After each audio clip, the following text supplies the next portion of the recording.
तब पृथ्वी के राजा और प्रधान और सरदार और धनवान और सामर्थी लोग और हर एक दास और हर एक स्वतंत्र पहाड़ों की खोड़ों में और चट्टानों में जा छिपे। वचन 16, और पहाड़ों और चट्टानों से कहने लगे कि हम पर गिर पड़ो, क्योंकि हमें उसके मुंह से जो सिंहासन पर बैठा है और मेमने के क्रोध से छिपा लो, मेमने के क्रोध से छिपा लो, क्योंकि उनके प्रकोप का भयानक दिन आ पहुंचा है। अब कौन ठहर सकता है? कौन ठहर सकता है? तो जो 5वीं मोहर है वहां पर है ट्रबल फॉर द क्रिश्चियन। जो 6वीं मोहर है यहां पर है trouble for the non Christian.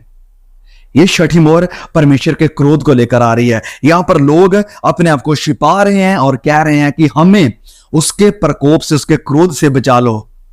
कौन? किसके क्रोध से? उसके जो सिंहासन पर बैठा है और मेमने के क्रोध से। मेमना कौन है? प्रभु यीशु। जब वो आएगा अपनी दुल्हन को लेने के लिए, अपनी दुल्हन को उठाकर वो उन लोगों के ऊपर जिन्होंने उसकी दुल्हन को सताया था, जिन्होंने उसकी दुल्हन को मारा था, उनके ऊपर भारी स्ताव को लेकर आएगा। बदले में उन्हें क्लेश देगा और जो उसके पीछे चलने वाले हैं उन्हें चैन देगा। जैसे ऑलरेडी संत पौलुस ने दूसरा थिस्सलुनीकियों अध्याय 4, 5 और 6 में बात करी थी, थिस्सलुनीकियों को खत लिखते हुए।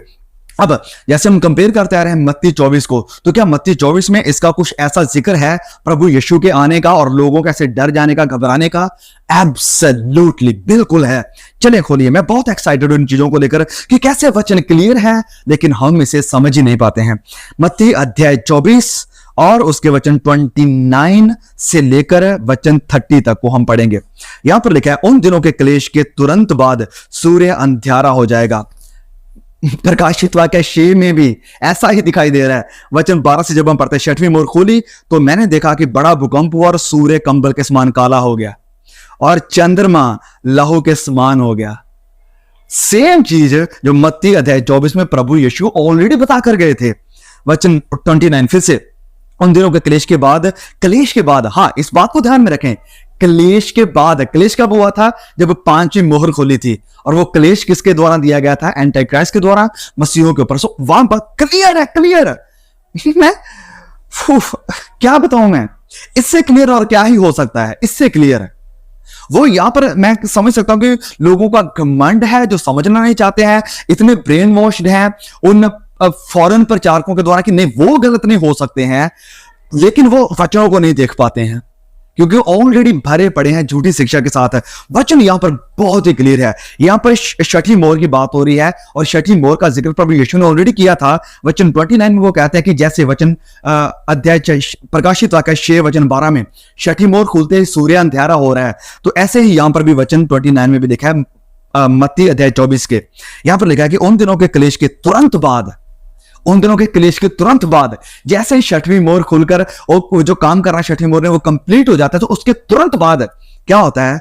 सूर्य अंधियारा हो जाएगा और चंद्रमा का प्रकाश जाता रहेगा। चंद्रमा के प्रकाश की बात यस प्रकाशित वाक्य 6:12 में भी हुई है।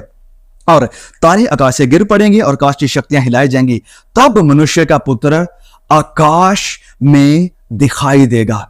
तब उन दिनों के क्लेश के बाद, 5वीं मोहर के कंप्लीट हो जाने के बाद, ओके देखा है कि मनुष्य के पुत्र का चिन्ह आकाश में दिखाई देगा। कौन? वही मेमना जिसका जिक्र प्रकाशित वाक्य 6 में है। और तब पृथ्वी के सब कुलों के लोग छाती पीटेंगे और मनुष्य के पुत्र को बड़ी सामर्थ और ऐश्वर्य के साथ आकाश के बादलों पर आते हुए देखेंगे। वह तुरी के बड़े शब्द से अपने दूतों को भेजेगा और वह आकाश के इस छोर से उस छोर तक चारों दिशाओं से उसके चुने हुओं को इकट्ठा करेंगे।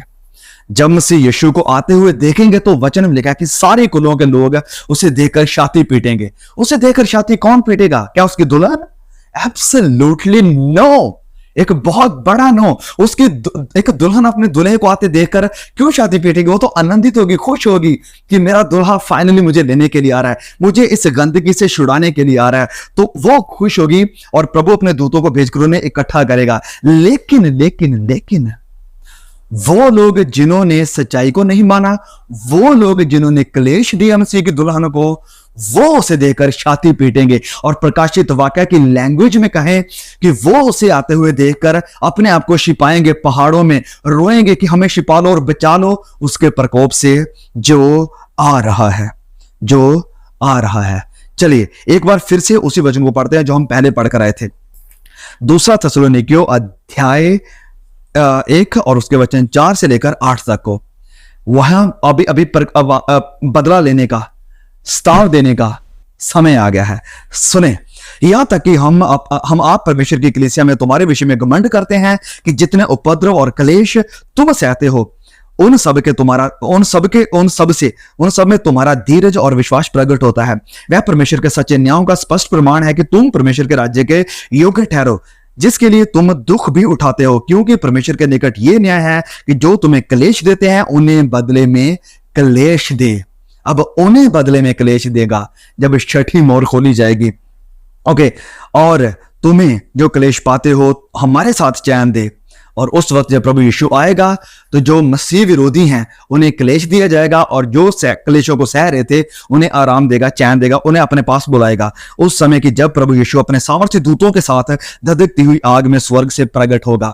मसीह यीशु के प्रकट होने की बात इन तीनों चैप्टर्स में हुई है जिन्हें हम पढ़ कर रहे हैं। मत्ती अध्याय 24 वचन 30 में प्रभु यीशु के आगमन की बात हुई है उसके दूतों के साथ।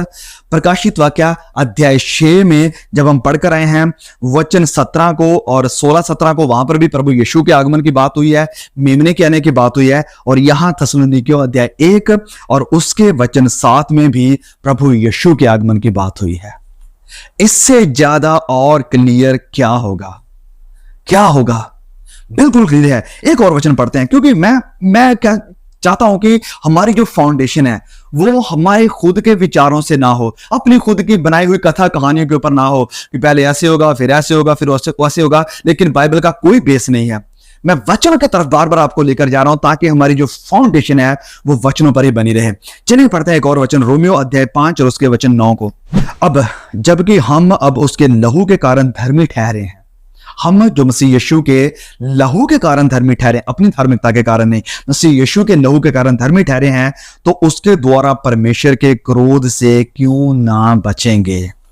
परमेश्वर के क्रोध से क्यों ना बचेंगे? मैंने ऑलरेडी क्लियरली कुछ समय पहले बताया, ये जो क्रोध है मसीहों के लिए नहीं है, जो क्लेश है वो मसीहों के लिए है, जो क्रोध है वो गैर मसीहों के ऊपर आएगा, जैसे ऑलरेडी 3 वचनों में हम देख चुके हैं।